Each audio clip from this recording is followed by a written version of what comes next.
ang mga libro ng una at pangalawang Samuel. Dalawa itong magkahiwalay na libro sa mga moderno nating Biblia. Pero ang paghahating ito ay dahil lang sa haba ng scroll. Una itong sinulat bilang iisang kwentong may maayos na daloy. Pag-aralan lang natin ang aklat ng unang Samuel sa videong ito.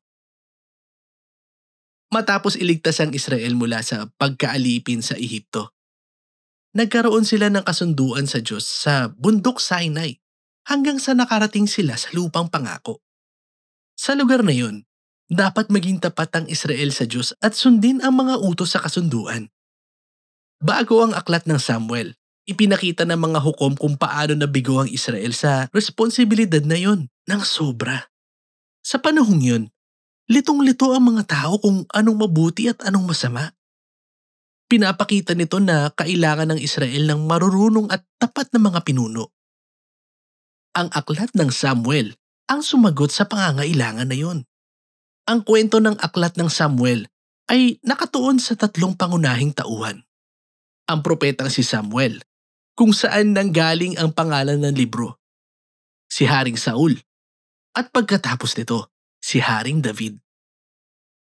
Binago ng tatlong ito ang Israel mula sa grupo ng mga tribo na pinamumunuan ng mga hukom tungo sa pinag-isang kaharian sa ilalim ni Haring David sa Jerusalem. Ang aklat ng Samuel ay may kamangha-manghang disenyo na humahabi sa kwento ng tatlong tauhang ito sa apat na pangunahing bahagi. Si Samuel ang pangunahing pinuno at propeta sa unang seksyon ng libro.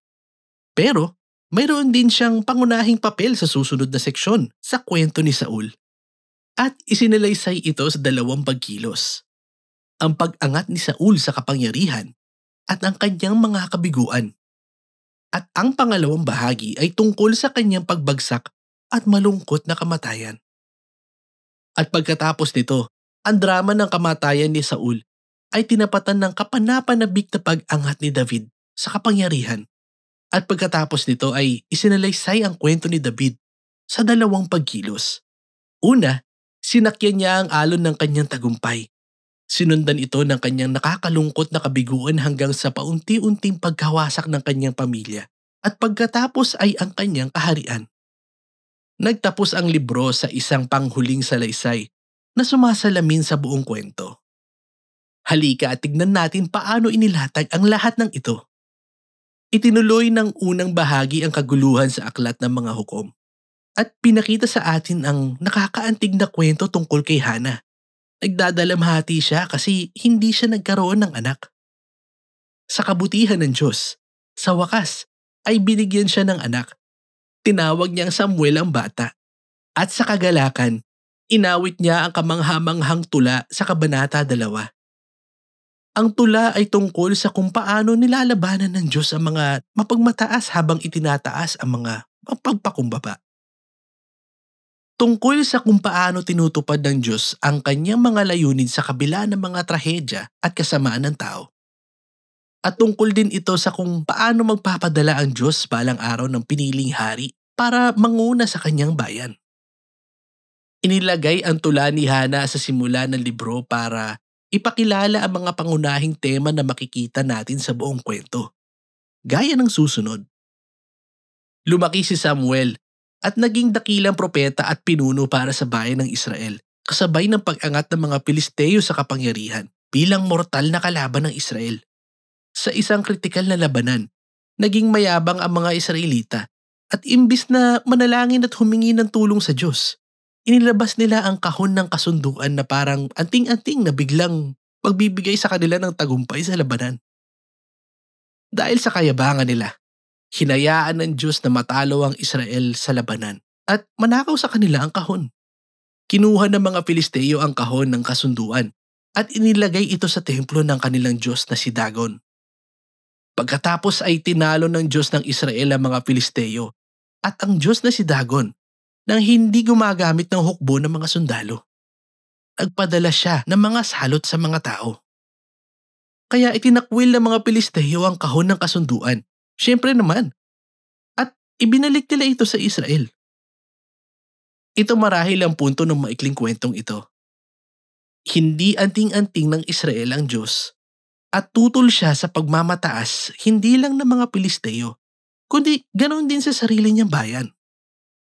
Kaya dapat manatiling mapagpakumbaba at masunurin ng Israel kung gusto nilang maranasan ang pagpapala ng Diyos sa kasunduan. Ito ang magbubukas sa susunod na malaking seksyon. Lumapit ang mga Israelita kay Samuel at sinabi nila, "Gusto namin ng hari gaya ng lahat ng ibang bansa. Ihanap mo kami ng isang hari." Parang naasar si Samuel kaya humingi siya ng payo sa Diyos.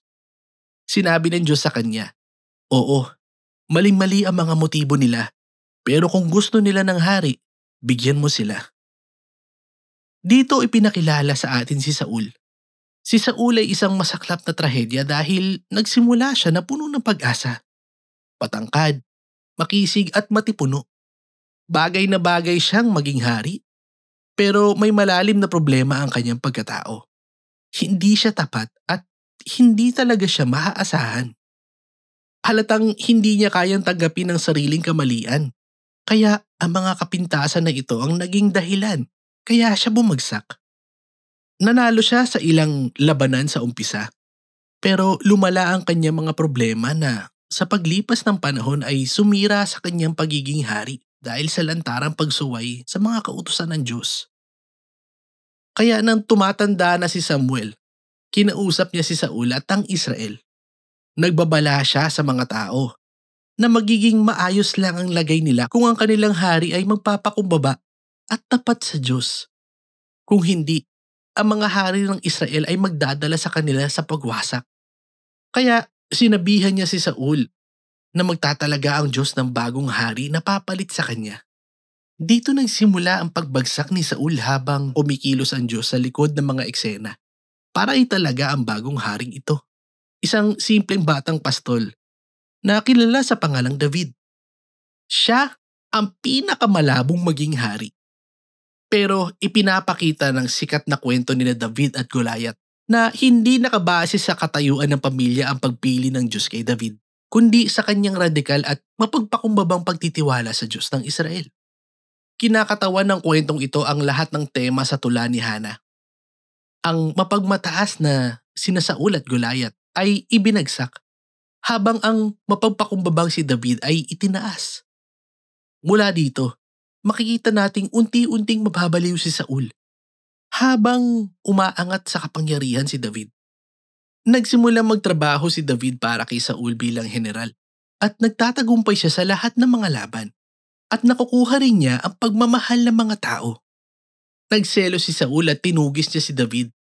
Hinanap kung saan-saan at sinubukang patayin. Wala namang ginagawang kasalanan si David, kaya tumakbo siya at naghintay sa disyerto. At makikita natin dito ang totoong ugali ni David. Marami siyang pagkakataon para patayin si Saul pero hindi niya ginawa. Nagtitiwala lang siya na kahit anong sama ni Saul, maglalagay pa rin ng Diyos ng hari para sa kanyang bayan. Nakakatuwa ding malaman na marami sa mga tula ni David sa aklat ng mga awit ay may kinalaman sa mismong panahong ito ng kanyang buhay. At nagpapahayag ang lahat ng ito ng pagtitiwala. Nagtapos ang seksyon na ito ng aklat sa masaklap na kamatayan ni Saul pagkatapos matalo sa pakikipaglaban sa mga Pilisteo. Inilalahad ng unang Samuel ang ilan sa mga sikat pero masalimuot na kwento sa Biblia at ang mga tauhan gaya nila Saul at David ay makatotohanang inilarawan. Ginamit ng sumulat sila Saul at David bilang mga pag-aaral ng mga tauhan sa kwento para makita mo ang iyong sarili sa kanila. Sa kwento ni Saul, makikita natin ng isang babala. Mahalagang pag-isipang mabuti ang sarili natin mga kahinaan at kung paano nakakasama ang mga ito sa atin at sa ibang tao. At sa tulong ng Diyos, kailangan natin magpakumbaba at harapin ang madilim na bahagi ng ating pagkatao para hindi maulit sa atin ang kwento ni Saul. Sa kabilang banda, si David ay ipinapakita bilang halimbawa ng pagtitiyaga at paghihintay sa kalooban ng Diyos sa ating buhay. Nung tumakas siya sa disyerto habang tinutugis ni Saul, pwedeng isipin ni David na pinabayaan na siya ng Diyos. Pero hindi yun ang inisip niya. Kaya pinapalakas ng kwento ni David ang ating pagtitiwala sa kabila ng kasamaan ng mga tao. may ginagawa ang Diyos para labanan ang mapagmataas at itaas ang mga nasa ibaba. At yan ang tungkol sa unang Samuel.